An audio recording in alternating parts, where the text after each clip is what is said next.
thank everyone for attending this event.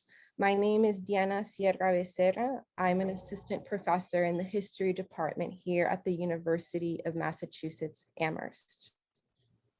And I want to thank the history department and the public history program for sponsoring this event. I want to thank our interpreters, Chivita Espacial and Aldo Resendiz. And before I continue, I just want to make sure people can hear me in Spanish. Can we raise our hands if you can hear me in Spanish? Okay, great. Just making sure we have the technology working, since language justice is really important. Okay, so it's an honor to introduce our guests, Rosa Rivera Rivera, Nicolás Rivera López, and Elizabeth Mejía Ayala. They are members of the Survivors Memory Historical Committee of Arcatao, Chalatenango. And the committee is composed of farm workers who participated in revolutionary movements and survived state violence. And before I introduce our individual guests, I'd like to briefly explain the history that has marked the lives of committee members. In the 1970s, farm workers like Rosa and Nicolás joined the Farm Workers Union, and the union demanded living wages and access to food and to clean water for plantation workers. And in response, the state and the death squads murdered and tortured organizers. In 1980, after decades of state repression, farm workers formed the Farabundo Martí National Liberation Front. And the FMLN was a coalition of 5 guerrilla groups, which fought to overthrow the US-backed dictatorships and to build a socialist society that addressed the needs of the poor. The biggest guerrilla group in the FMLN organized in the Chalatenango department, where our committee members are based. And during the 1980s, farm workers built alternatives to capitalism in these territories. They organized councils to democratically manage their own lives. And the councils created cooperatives, schools, clinics. These councils represented a radical form of self-governance and direct democracy. And to crush this revolutionary organizing, the Salvadoran military murdered civilians. So for example, on May 14th, 1980, the Salvadoran and Honduran militaries murdered at least 600 civilians attempting to cross the Sumpul River. The Civil War then ended in 1992, and it resulted in the deaths of 75,000 people. 85% killed by government forces and fascist death squads. And now I'd like to introduce our guests. Founded in 2003, the committee is based in Chalatenango, this former stronghold of revolutionary organizing. And the committee organizes to win justice, truth, and reparations for victims of state violence. Rosa Rivera Rivera is originally from Chalatenango. In the 1970s, she was a member of the Farm Worker Union. She also organized with the Association of Salvadoran Women, a revolutionary feminist organization that organized peasant women. She is a founder and a current member of the Survivors Historical Committee. Now, Nicolás Rivera López is originally from the town of Arcatao. Since he was a child, he has survived military displacement and massacres. And since the war, he has been growing beans to support his family. He enjoys participating in social justice struggles. And he is also a member of ProBúsqueda, or Pro-Search in English, an organization that searches for disappeared children. Our last guest, Elizabeth Ayala Mejía, graduated from the University of El Salvador. Since 2016, she has been a part of the committee, and she has a vision of social awareness and commitment to learn and to transmit history to younger generations. She currently represents the Historical Committee on the Parish Council, and professionally, she has worked as a teacher, a municipal coordinator, and a promoter of social programs for adults. Now, before we begin the presentation, the committee and I would like to light a candle. You can see the candle behind our committee member, and also with photographs of the victims of state violence. I'll let Nicolás bring the candle. Thank you, Nicolás. And this candle here is to honor the victims, that we can remember their dreams for a more just society. And may this light remind us of our collective responsibility to dismantle all forms of state violence, from police killings in the United States to military massacres in El Salvador. Although we live in different places on this continent, I really want to emphasize how our collective liberation is entwined with each other. And with that, I would like to now give the word over to our committee members. Thank you so much for being here.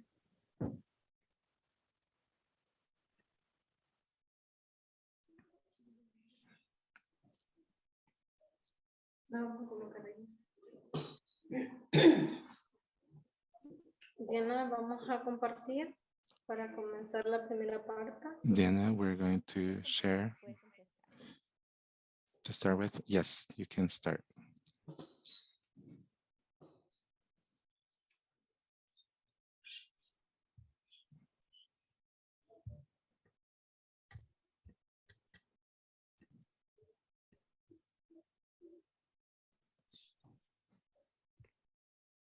Dime soporte técnico para compartir, Diana. I need technical support so I can be able to share. Just give me a moment. I'll grant you access. Can you share now?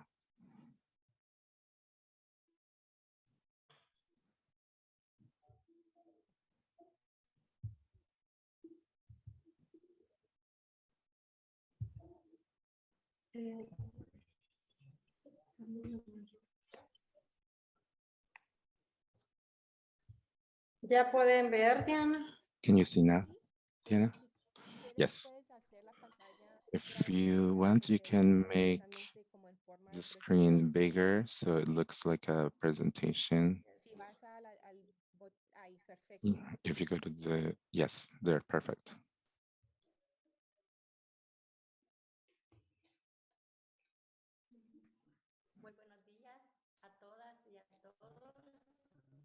Good morning, everyone.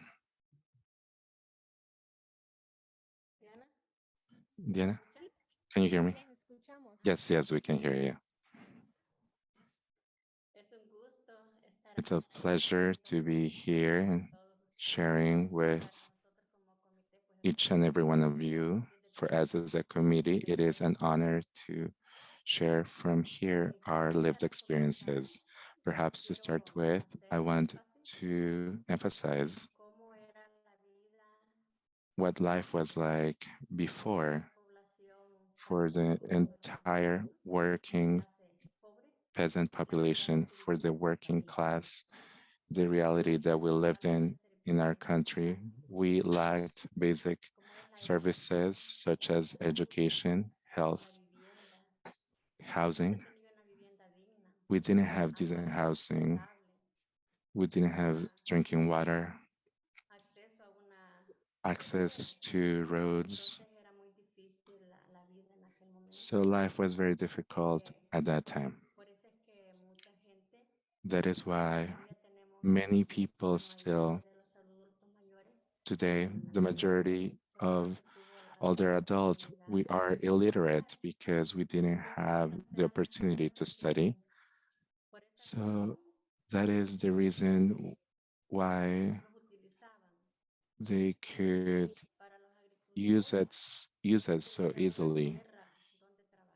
And for the agricultural workers, they didn't have their own land.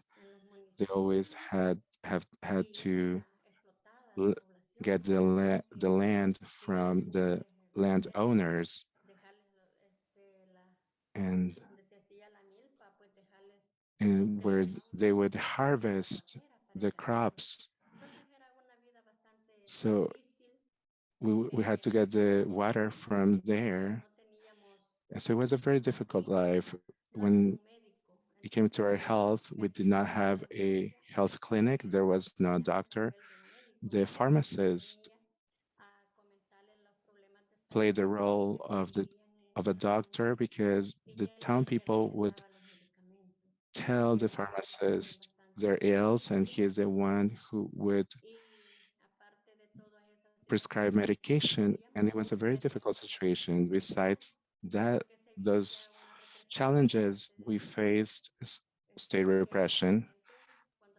We lived state repression because people who would come into town,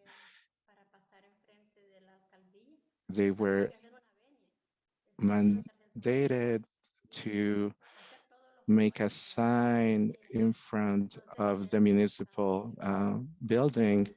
And so we were very marginalized. That was the reason why the people came together, because our income from farming, we only made income once a year because we would go to pick up to the coffee harvest, and we would sleep there. We had no water to drink. We would just collect water from the rain and in tanks, and from there we would they would give that water to the workers. So it was not water that was clean to drink.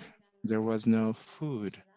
The little that we had, we spent it there because they had their own people who would sell us food. And we would have to carry these heavy weights from the coffee, and it was heavy when we would carry it to the to the to have it weighed, and then they would pay us less, and they would only initially pay us 20 cents. So the situation for the peasants has been very difficult, and that was the reason why the people came together to demand the right which they have denied to them. And at that time, the dictatorship was really cruel with the population. We didn't have the right to speak up, to denounce, because we didn't have human rights to defend the population. I remember we could not protest because we were repressed. I remember on July 30th, 1975, university students from the university in El Salvador organized a march protesting their rights, and they were massacred. And that's how they selectively repressed people. They killed priests who would guide the people on how their rights were being denied, and telling us that we had the same rights as everybody else. So for us, women, we were very marginalized because we didn't have the right to vote during elections, to vote for our president. So as women have been used as a tool, because on a promotional campaigns, they always use the image of a woman, and they think of us as only being useful for reproduction and taking care of children and taking care of their home. So It's been an extreme repression. And on the other hand, the patriarchal system, because of the lack of education, we endured patriarchal systems within the family. They encourage discrimination against the population, against women, against everyone. So it's been a constant struggle to exist, to demand our rights, which they have denied to us their entire lives. Dictatorships are never on the side of the people, of the peasant farmer, of the poor. Instead, they're always trying to maintain power, to discriminate the population. So I can tell you that surviving an armed conflict has not been easy. We have had to face a lot of things, the kind of repression, those humiliations, those kind of violations, trying to keep us quiet so we never demand those rights that are denied to us. So in regards to that, I can tell you that for us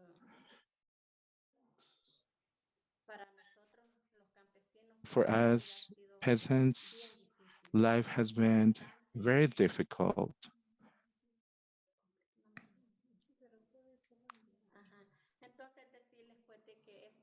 So to say that this is why we continue in this effort to maintain ourselves united and organized to defend our rights that have been infringed Muchas upon. gracias, compañera. Thank you.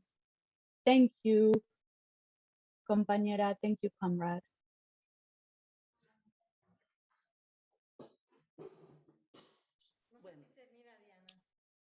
Sí, I don't know if se you ve, can see compañera. it, Diana. Yes, yes, we can see the screen well. Okay, well, as Rosa said, the situation was very difficult, and this was what forced the people to make decisions to run away from the repression. They would come and they would burn houses, they would disappear people, families of leaders, because here, mainly during that time of social organizing, it was really strong, the union of agricultural workers, and so repression was very hard. And then operatives would come and assassin women, children, they would burn them, and that forced that there was a massive exodus of all communities, mainly the the northeastern zone had to leave to Cañada, Los Filos, different communities. A lot of people who were there in the houses that were there, homes were very generous. They took in 10, 15 families in their patio, their courtyards, and they would share. And there was nothing else, either leaving to Honduras or to allow yourself to be killed. And that's when the militias arose to self-defend themselves. Well, there was no other path. People did not organize themselves to defend themselves as a guerrilla. People organized themselves because there was no other way. There was a very strong repression. So then guerrillas arrived, particularly in this zone. the um, the Popular Liberation Forces, all those young people with that spirit of struggle to be able to defend those who could not defend themselves, the elder, the children. So this began growing. It started very small, but people, the government began with increasing repression. So the youth particularly had that spirit of struggle, and they would say, there's nothing else we can do. We have to fight. We have to get rid of this yoke. So then many more youth wanted to combat the government, the armed forces, soldiers, but there was no weapons. There was no way to do it. And then they would use artisan tramps, artisan weapons, small weapons, and that's what could be done. Whatever could be done to make tramps, it was a way to self-defend. And then the government could not kill people as they have done in other communities.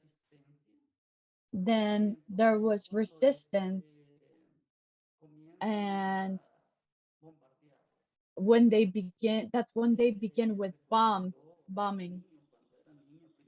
When I remember as a child, there was so many bombs.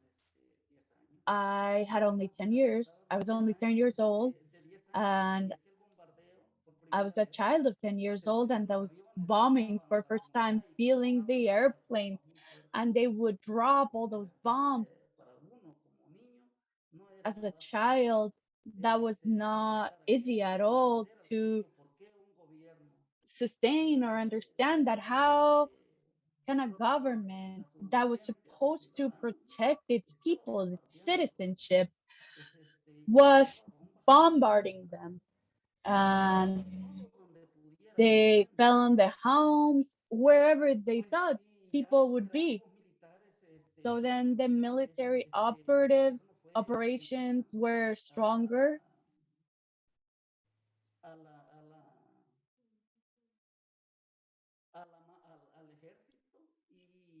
The government used the military, and then there were the death squads that were um, individuals and like people who were not part of the military officially. They created this system of dividing people.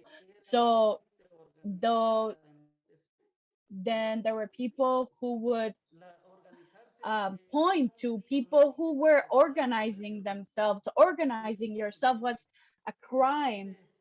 To demand your rights was a crime. So then these structures was really murderous, because at the end paramilitary would know who were the people who organized, but sometimes there were relationships that were very personal. People were in relation, and then they would organize, and they would assassin them. Lots of people died that way. There was a lot of confusion in the country.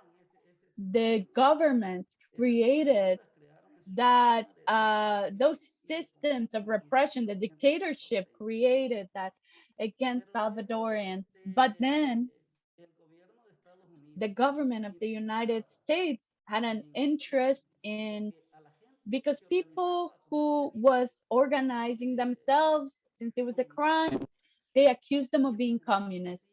And communism, they said that was something even worse, and that um, they would win over it. And so that's when the U.S. government came in and supported the Salvadorian government with lots of money so that they could do war. And the U.S. government trained lots of elite battalions that came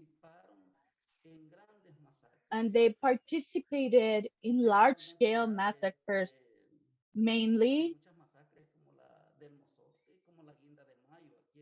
as the massacres such as the emergency flight of civilian folks in so then there was troops, arms trained by the US.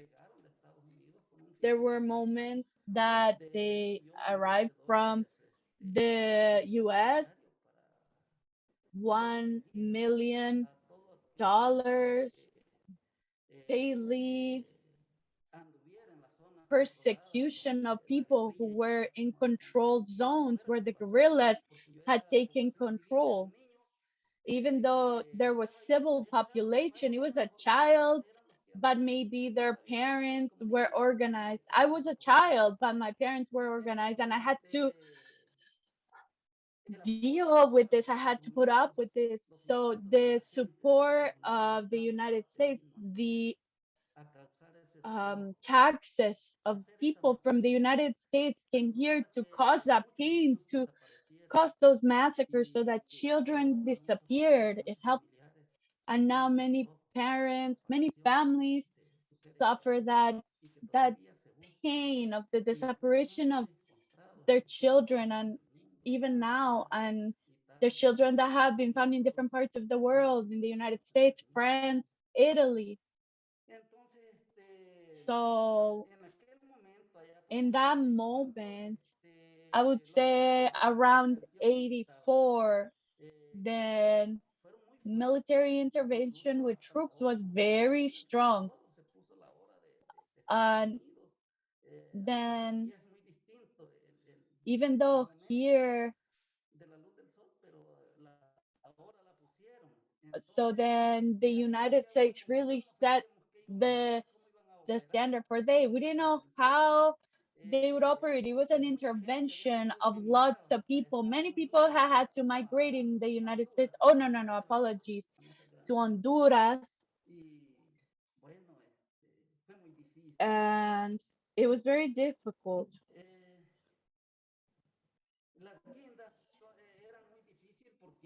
The emergency flight of civilian population was very difficult because then they would take people and then they would catch up with them and and whoever could save themselves would continue running. So Aginda, an emergency flight, was very difficult, and we would not want people to live that. And that's why, as a committee, we try to share this so that it can be worked on and it can never happen again.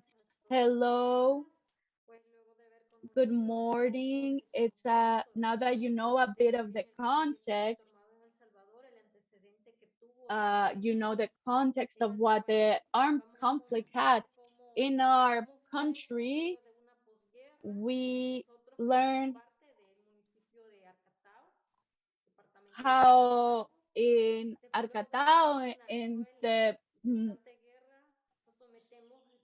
in Arcatao area, how we went after the peace process to a community rebuilding as a Rosa. Compañera, por la interrupción. Quería pedir Apologies for the interruption. We'd like to ask if you could speak slower for our interpreters. Recapitulando lo que mencionaba, luego de conocer summarize what I was saying. After sharing the context in our country during the armed Salvadorian conflict, after the peace accords in 92, we began a process of community reconstruction since all the families that were involved in the conflict had lost their homes they had to find a place where to live. Many of the people that lost their homes during the armed conflict had come to the Arcatao region and had find made themselves a home because a lot of their homes were vacated because their owners fled to Guatemala, Honduras, or left for the city and left their homes empty. And so the populations that had lost their homes came to Arcatao and took over those houses. And but the original owners, after the peace accords came back, they said they were the owners and they had to leave. So the community realized that they didn't really have a place to live. The communal committees, committee boards, and the uh, religious organizations started to look into ways for people to have dignified housing. And at that moment, well, we always had the support of the Compañía de Jesús, which are this local religious organizations that support the community, which at the time facilitated the process of getting dignified housing. And that's why we had, for example, a water committee that would allow us to have this vital service for the population. Like Rosa said, before the armed conflict, there was no drinking water. People would go to areas where there were water sources that were far away from the communities. But after they created this project, we had drinking water at home, but we needed to have an administration group to facilitate the service. We also had women's committees to start businesses to help support families, since in the context of the armed conflict, many women became widows with children, so they had to find a way to sustain themselves. There was an embroidery committee and where they learned how to do this, and in that way make a living for their families. They learned to embroider shirts, tablecloths, and those kind of things with the support from the religious organizations and international organizations. And that's the way that women supported themselves. Then we are going to go into how the committee that Diana mentioned came about. We came up in 2003. El Salvador had recently experienced earthquakes. There was support coming in, but Arcatao was not a place where that was affected by the earthquakes. We live in a very rocky area where with firm land, and we were not affected, but we still lived the aftermath of the war. And that's why this initiative on mental health came about to want to recover and share our memory. Here we have so that you can see we are a very small municipality. Here you can see the central square. And we also want to share with you our ob objectives as committee. Since we formed as a committee, we started working groups, or we defined what our purpose was for our work at that time and still now. Our goal is to promote and rescue the preservation of historical memory as a tool of transmission, sharing, social awareness for present and new generations. This is what we do to create social awareness on what we have lived through in our country so that we can take actions and prevent any actions against the most dispossessed in society. We're also a committee made up of mostly survivors of the armed conflict. Those of us who are younger, we are the children of survivors who are committed to the preservation and transmission of the historical memory with a focus on generational sharing. As you can see in the picture, most people who are there are quite elderly. So this idea of passing it on to the next generation so that we learned about historical memory and we keep seeking justice, truth, and reparations for the victims. This is our work focus.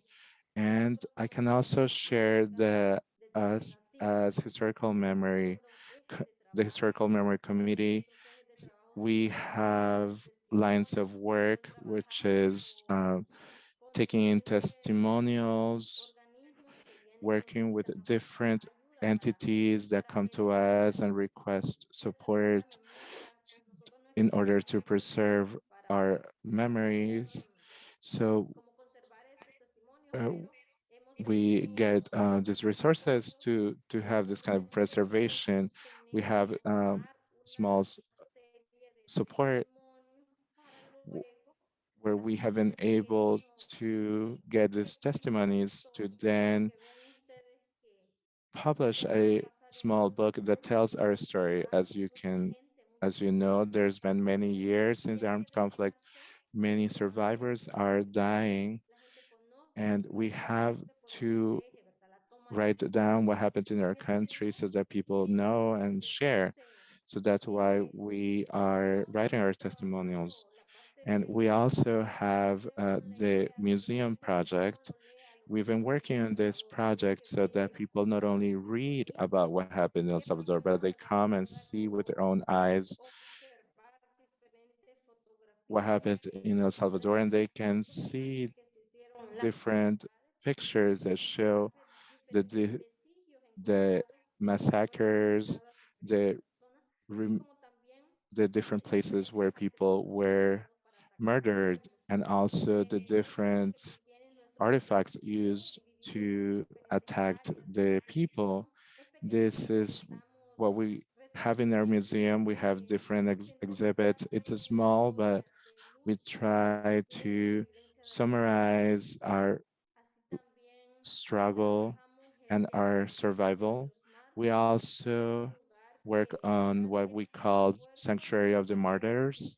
It is a place thanks to the efforts and support that we've had, we were able to build a site. We call it the Sanctuary of the Martyrs, which is a place, a church, where we preserve the remains of 36 people. So our goal is to have the remains of more people, but right now this process is stuck. Sometimes there's not a follow-up from the government, but right now there are 36 people whose bodies remains are there, and it's important for the victims because their loved ones are there, because the places where they were murdered were not easily accessed. Their families could not visit, but now their families can go there and bring flowers and support them. We also work on recovering the historical memory through commemorations. That is to say, to commemorate these important dates that marked the population, for example, April 8th, which is the Municipal Day of the Victims, given something that happened in 1966, which was the deployment of the landing of troops, where These troops came and rounded up the entire population with the intention of doing the same thing that had happened at El Mozote. And we also have commemorations in different places where massacres happened to remember, to hear people's testimony, and also to remember many people who were murdered. We, during Holy Week, we remember Jesus' life, but also the lives of the Salvadorian people on the mountains, visiting different places where massacres took place. And in places we pray, we could say, we pray the Via Crucis, but based on the lives of our martyrs, we also go to historical places of Arcatao, which has a, our historical landmarks of our heroes and sheroes. And this is the role of the committee because we're making an effort to keep on fighting for justice and reparations for the victims.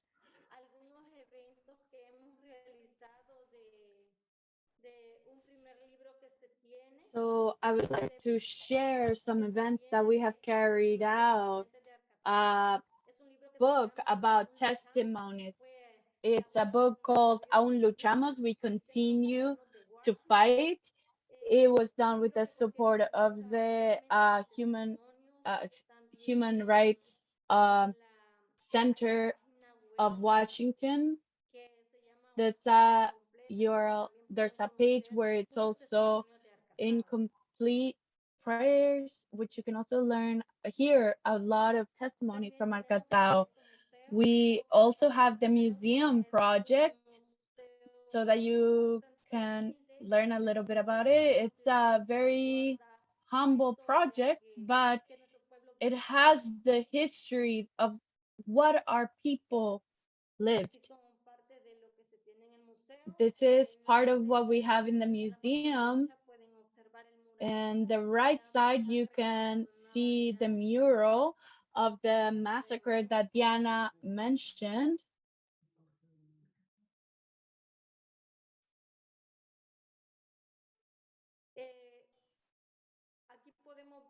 Here you can see the process of exhumation where we see this is the martyr sanctuary, and here is where we go see the exhumation. It's different places depending on where people were assassinated and buried. We also have the Shrine of the Martyrs. This is the place that I had mentioned. It's like a temple, a sacred temple, because our families are there who were murdered. We can also see an event. We see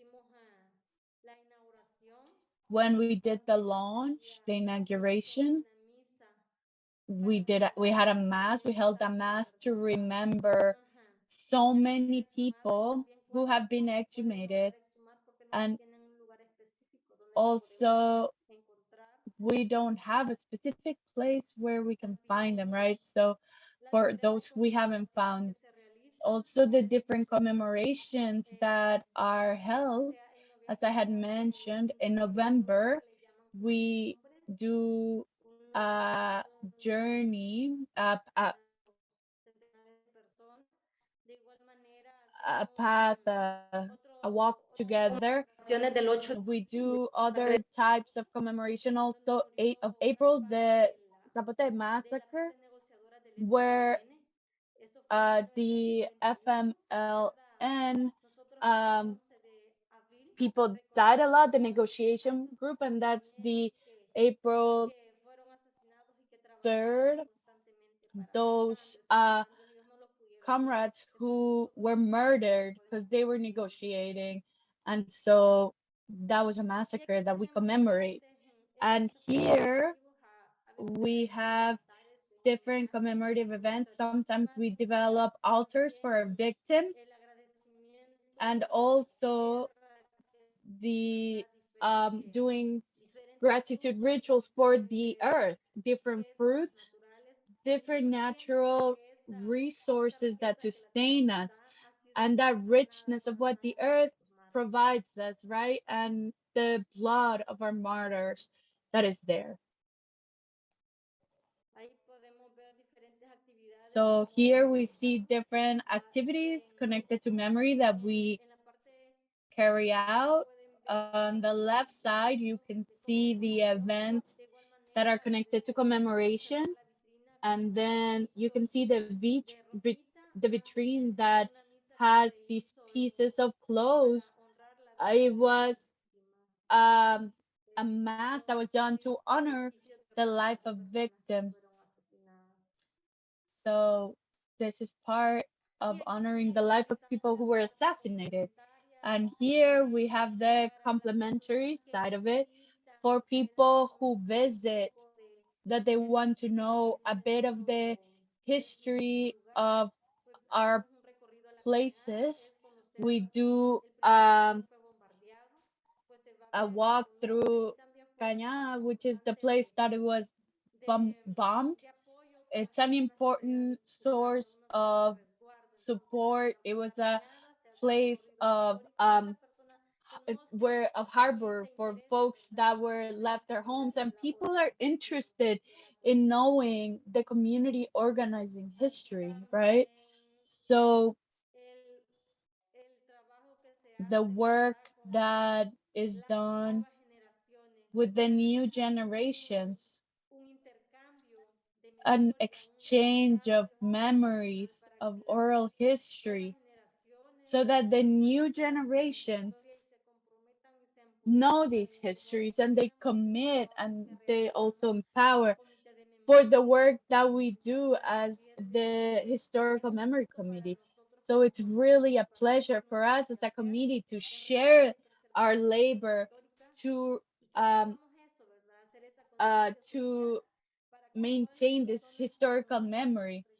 So we do this work so that people who know our history and our labor, we can make a commitment to work towards peace in the world, so that wherever there we are, wherever life takes us in our work, we can be people of change, people of peace.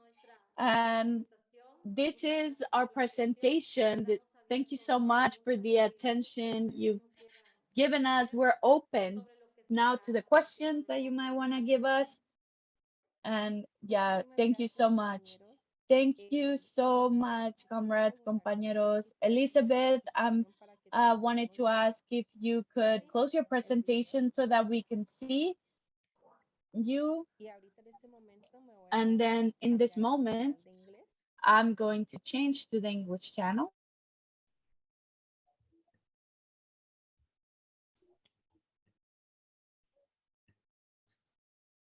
So since we just heard a really powerful presentation, I just wanted us to invite you to do a collective breath. It's a lot to take in, histories of state violence, and to really absorb and appreciate the work of the committee. So we're just going to take a deep breath for a count of 4, hold it, and then release. So you're invited to do so, or you can just stay put. So we're going to breathe in for 4.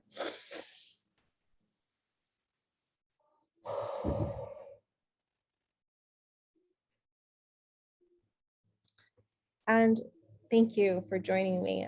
In this time, I want to actually invite us to go to the chat for about 5 minutes, just to reflect about how you're feeling, and perhaps a key takeaway or something that you have learned listening to the committee. So I'm going to put some music on and give us 5 minutes to be in the chat.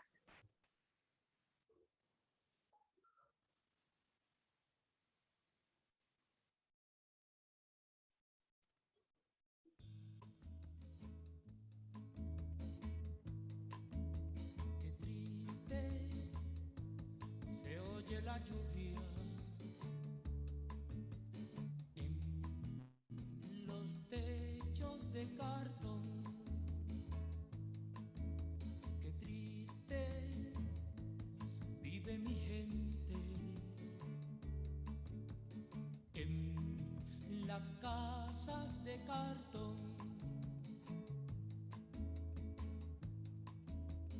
Viene bajando el obrero, casi arrastrando sus pasos por el peso del sufrir. Mira que mucho ha sufrido, mira que pesa el sufrir. Arriba deja la mujer preñada, abajo está la ciudad y se pierde en su maraña. Hoy es lo mismo que ayer, es un mundo sin mañana. Qué triste se oye la lluvia en los techos de cartón. Qué triste vive mi gente en las casas de cartón. Niños color de mi tierra, con sus mismas cicatrices, millonarios de lombrices. Y por eso, qué triste viven los niños en las casas de cartón. Qué alegre viven los perros, casa del explotador. Usted no lo va a creer, pero hay escuelas de perros y les dan educación pa' que no muerdan los diarios. Pero el patrón hace años, muchos años, que está mordiendo al obrero.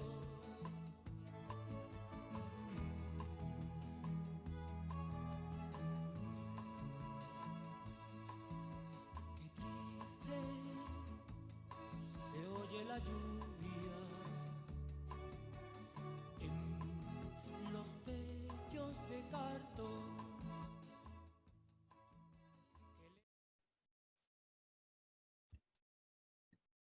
Voy a leer algunos de los comentarios y traducir. Okay. Aquí tenemos comentarios que dicen que se sienten muy agradecidos que ustedes hayan compartido sus historias. Otra persona que se siente muy conmovida por los esfuerzos de la comunidad en mantener la memoria viva. Otra persona que aprendió sobre los esfuerzos de poder poner los cuerpos en los santuarios. Someone who learned the effort in putting the bodies in the sanctuaries and how important that is for the families. Somebody else said that they feel grateful to have heard these stories, but they feel embarrassed to be a US citizen, is asking for forgiveness to us for enduring this murderous government. Somebody is telling us that in the 80s she worked with CISPES, the committee in solidarity with the people of Salvador, and that it is an honor to hear about your experiences, and we have to hold the US government accountable for its actions in El Salvador and in the world. She's saying, or somebody else is saying that it's important to know about the committee's work because we have to understand what it means to be a US citizen in this world and to and to learn about the handcrafted weapons really moved this person. And thank you to the committee and to the Arcatao people. So we keep getting more and more comments. So thank you everyone for sharing. At this time, I would like to share some questions that my students came up with. So we're going to answer 2 or 3 questions, and then I'm going to prioritize our audience who is listening to us in Spanish in El Salvador. So our first question, comrade, is if you see that there is a lack of understanding or disconnect between younger and older generations as to how they understand what happened, if there is an awareness gap. And the second question is, what responsibility does the US have to the Salvadoran people and into accounts how the government has acknowledged its role in this war, but also in erasing its history and also its impact on the Salvadoran people.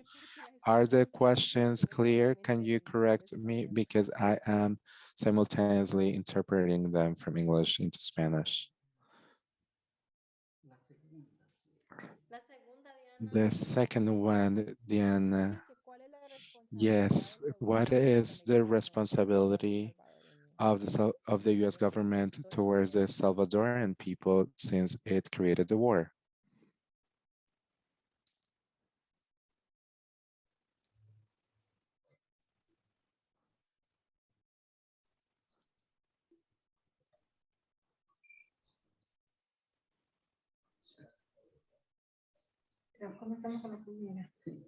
Can we, should we start with the first question? Who wants to answer the first one? The first one, Diana, if you can remind us. Yes, of course. If you see that there is a difference or a contrast on how the younger generations understand the war and also how the older generations who did live the war understand this history. Well, it's a very complicated question and also to provide an answer. To be honest, among the younger generations, there are plenty of young people who don't want to know anything about what happened, but yet there's also others who are very much interested in learning what happened in our country because as a committee, we always use this word that if the people don't know their history, they will repeat it. So there are young people who are interested in knowing, and proof of this is Elizabeth, who did not live in the flesh, how difficult the war was, but just to hear or to see how she became involved in the committee, she had taken on an important role with the committee, with the survivors, and also with young people, because she's also doing advocacy work with the youth. So yes, it's quite difficult for all youth to want to join the struggle. One, because it's very hurtful. It's it, there's a lot of pain when they hear firsthand what their parents went through, and they say, "I don't really want to hear it because it hurts a lot to know what they lived through." So I think they will come to a different realization as adults, and also the new dictatorship that we're living through will teach them that we have to organize ourselves and fight for our rights. I also think that life itself will teach them what they should do. I don't know if I answered the question. I would like to elaborate a little bit on this question. I would like to share that the perception of the youth in regards to the war it would be different depending on the knowledge that we have on why the war came about in our country. But sometimes we talk to some young people who are completely unaware because they try to erase this history. We could say that in El Salvador, we learn just a few things about Salvadoran history when they go to high school, to the bachillerato, uh, which doesn't really speak to the role of the government in regards to human rights violations. Instead, it twists the history. And personally, I did not understand the war, and when I was in high school, it was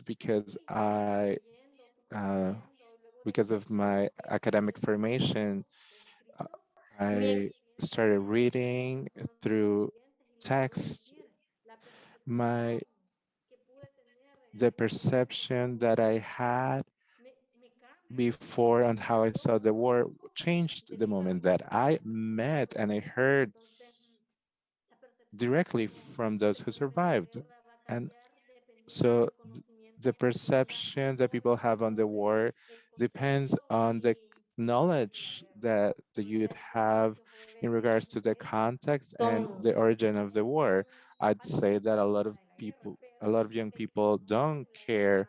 They're apathetic when it comes to the war because they don't have the knowledge because of what happens in our country, where a lot of the struggles led by organizations and people who worked really hard to have the right that we have today.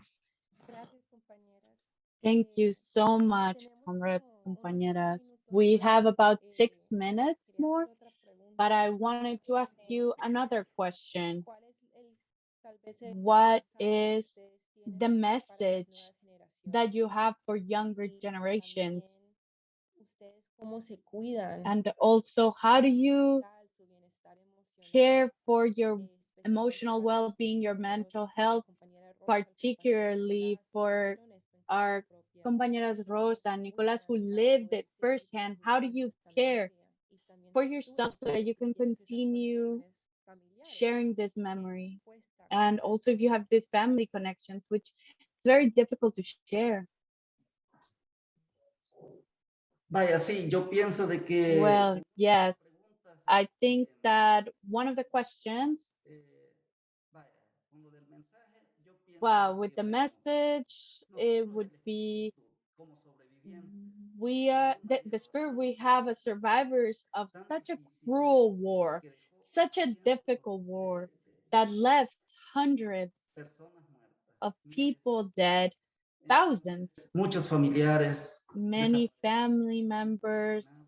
were disappeared, murdered, Es que trabajemos por la paz. so that we work towards peace, that we work towards justice, and that we can all do it Que sea, independently of what country we're in, de la religión, de lo que sea, independent podemos as trabajar whether no matter the por la culture, religion, ya sea context that we have, we can work towards peace, whether you're una a public enseñanza, official, a private nosotros business, if you're teaching. sobrevivientes, As survivors, podemos hacer we y do hacemos what we capacidad, can siendo within our miembros del comité, capacity trabajando por as la members of justicia, the ya community, sea fighting towards rescatando la historia justice, para que no whether se it's pierda, ya um, sea haciendo gestiones para que la looking resolución for history inmediata, and los que están whatever we todavía can tienen do, ese share dolor the de saber histories qué of fue lo que victims vivieron. who are Y alive, those who entendieron are que alive, who have that eran pain seres humanos que of merecen loved ones who were darles dead, and those una who justa died sepultura, also que because se les they haga deserve un rito los to jueces que be nosotros aquí en nuestra go cultura through hacemos. those rituals, to Y be también buried with a el Christian que estén en un lugar practice. digno.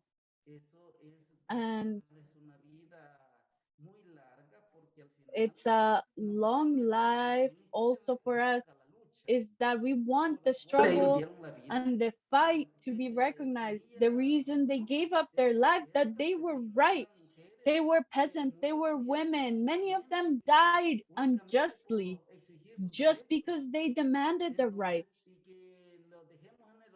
So to not leave them forgotten, to not do anything for them. No es dignificante, entonces That's principalmente el mensaje doesn't provide dignity. Our main message is to work towards peace, for us to not forget victims, and we can all do it. Us as survivors can do it. Professionals can do it as professionals teaching. Those who are in public roles as part of governments can do it so that wars do not happen. And those who are working in private companies can also do something. So the invitation is that we all need to join to fight for peace.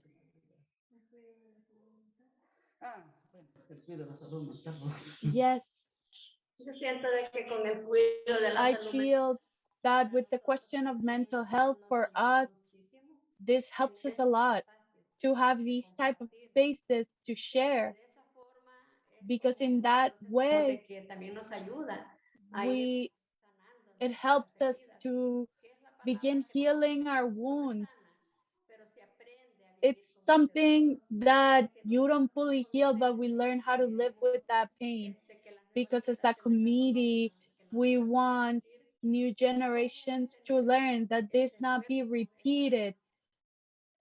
voluntad We want to do that effort, that willingness to share this with the new generations. And it's so good, Diana, that where you are, you're trying to share this history to your students, and that your students take a lot of interest in learning it. Because also in the United States, there's also discrimination because of culture, because of race, for so many things. So I think that dictatorships, the governments that are the government of the day, don't care about the people. They care about maintaining power to maintain their economy. But together we can work for that mental health, because if we don't share it, if we don't transmit it, that creates illness. So in this way, it's a way to begin caring for ourselves and work for others with these efforts that we do as a community. With the exhumations, we're also helping family members who lost their loved ones to have a moral reparation, since the government doesn't see this as a necessity to have these type of spaces. So maybe, and I also think that those of us who can do something, that helps us feel it as survivors. Those technical knowledge, we don't have that, but we have knowledge of life. And I think that helps our mental health to say we can do it. Even though we haven't gone to university or school, we are survivals. And from where we are, we can do something. We can fight for victims, for martyrs, for rescuing historical memory, to transmit it so we feel useful. And if we couldn't tell it, maybe our pain would be even stronger. So I am grateful to Diana and so many people who have visited, because that allows us to release that pain, that weight, to share it, and with a purpose, right? So that we're working so that this may never happen again. Yes, thank you so much, compañeros, compañeras, comrades. I want to recognize the time if people have to leave. I know that students have other classes that they need to attend. So I want to say thank you to everyone who has joined us this morning. If people have additional time, you can stay in the conversation. I wanted to do an additional make an additional question. If you have to leave, you can say goodbye to the committee in the chat box. But to make an additional question. Oh, apologies. If my technology group could take off the silence, the muting, I'm going to go in the English channel so I can. Just Nick, if we can take off the silencing function. Okay. And if anyone on the Spanish line, especially if you're joining us from El Salvador, would like to ask a question, feel free to unmute yourself and to ask a question of the committee.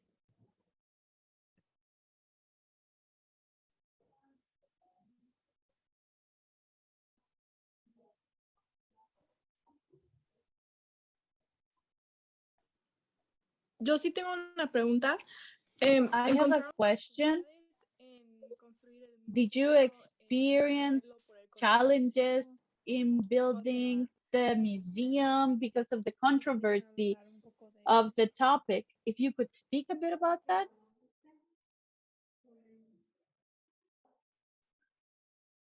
Bueno, Well, siempre tenemos dificultades y we always have challenges. lugar, First of all, gracias al Padre thank Miguel, you to tenemos aquí esta Father Miguel. sala We have this room irle dando forma to museo. shape our museum. Se hizo una campaña de recolección de objetos. We did a campaign to collect objects to have them here in the museum. De esa forma es como In that way is how we've been working. And thank you for the and thanks to the national and international solidarity, podemos tener muchas that's how we have been able to have a lot of photo exhibitions, because in many difficult moments of the armed conflicts we didn't have photos. So it's thanks to that solidarity that has trusted with the committee, and there are authors' rights, but we have a lot of photographs here. The challenge is that we do not have a community museum. So we have it here in the center, but right now we haven't had a concern that they will evict us and tell us deal with it. The other challenge is economic challenges, because we need to maintain the museum, but we do not have the professional experience of how you work in a museum. But we've done the effort learning and doing this work within the committee. So I don't know if any of my compas want to share. Yes, it's not easy, because when you have the idea that you wanna make like open up a museum, share history, but you don't know how. But yeah, then we had the idea to collect objects, and then from there we had a few objects, and they said, Father Miguel said, well, we have this room, you could use that. And then how to order them, and then doing the campaign of object collection, people little by little begin to bring what they have until we have, then donating the photos. And there we are collecting all of this without any experience of doing exhibitions about what we know, what we live.